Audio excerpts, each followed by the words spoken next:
ರಾಜ್ಯ ಸರ್ಕಾರದ ವಿರುದ್ಧ ವಿವಿಧ ಬೇಡಿಕೆಗಳನ್ನು ಆಗ್ರಹಿಸಿ ಆಶಾ ಕಾರ್ಯಕರ್ತರು ಪ್ರೊಟೆಸ್ಟ್ ಮಾಡ್ತಾ ಇದ್ದಾರೆ. ಸರ್ಕಾರದ ವಿರುದ್ಧ ಆಶಾ ಕಾರ್ಯಕರ್ತರು ಸಿಡಿದೆದ್ದಿದ್ದಾರೆ. ವಿವಿಧ ಬೇಡಿಕೆಗಳನ್ನು ಆಗ್ರಹಿಸಿ ಕಾರ್ಯಕರ್ತೆಯರು ಪ್ರೊಟೆಸ್ಟ್ ನಡೆಸ್ತಾ ಇದ್ದಾರೆ. ಬೆಂಗಳೂರಿನ ಫ್ರೀಡಂ ಪಾರ್ಕ್ನಲ್ಲಿ ಅನಿರ್ದಿಷ್ಟಾವಧಿ ಧರಣಿಯನ್ನ ಕೂರ್ತಾ ಇದ್ದಾರೆ ಇವತ್ತು ಆಶಾ ಕಾರ್ಯಕರ್ತೆಯರು. ಆಶಾ ಕಾರ್ಯಕರ್ತೆಯರ ಗೋಳನ್ನು ಯಾರು ಕೇಳ್ತಾರೆ ಅಂತ ಪ್ರಶ್ನೆಯನ್ನ ಕೂಡ ಮಾಡ್ತಾರೆ. ಇನ್ನು 3 ದಿನಗಳಾದ್ರೂ ಕೂಡ ಕಾಂಗ್ರೆಸ್ ಸರ್ಕಾರ ಕ್ಯಾರೆ ಅಂತ ಇಲ್ಲ. ಇನ್ನು ಮಹಿಳೆಯರ ಪರ ನಾವಿದ್ದೀವಿ ಅಂತ ಕಾಂಗ್ರೆಸ್ ಸರ್ಕಾರ ಹೇಳಿತ್ತು. ಮಹಿಳೆಯರಿಗಾಗಿ ಗ್ಯಾರಂಟಿ ಯೋಜನೆಯನ್ನ ಕೂಡ ಸರ್ಕಾರ ತಂದಿತ್ತು. ಮಹಿಳೆಯರು ರಸ್ತೆಗಿಳಿದು 3 ದಿನ ಆಗಿದೆ, ಆದ್ರೂ ಕೂಡ ಸರ್ಕಾರ ಯಾಕೆ ಸೈಲೆಂಟ್ ಆಗಿದೆ ಹೀಗಂತ ಆಶಾ ಕಾರ್ಯಕರ್ತರು ಪ್ರಶ್ನಿಸ್ತಾ ಇರೋದು.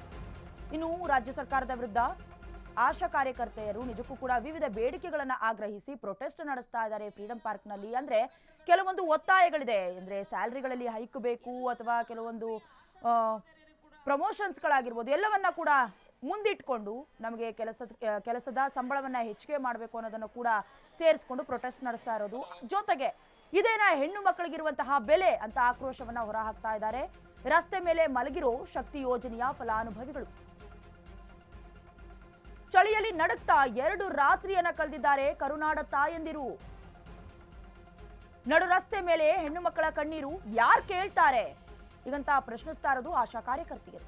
ಪ್ರತಿಭಟನೆ 3ನೇ ದಿನಕ್ಕೆ ಕಾಲಿಟ್ಟರು ಕೂಡ ಅಧಿಕಾರಿಗಳು ಸ್ಥಳಕ್ಕೆ ಬಾರದೇ ಇರೋದ್ರ ಬಗ್ಗೆ ಆಕ್ರೋಶವನ್ನು ಹೊರಹಾಕ್ತಾ ಇದ್ದಾರೆ. 7ನೇ ತಾರೀಕಿನಿಂದ ಅನಿರ್ದಿಷ್ಟಾವಧಿ ಧರಣಿ ಕೂಡ ನಡೀತಾ ಇದೆ.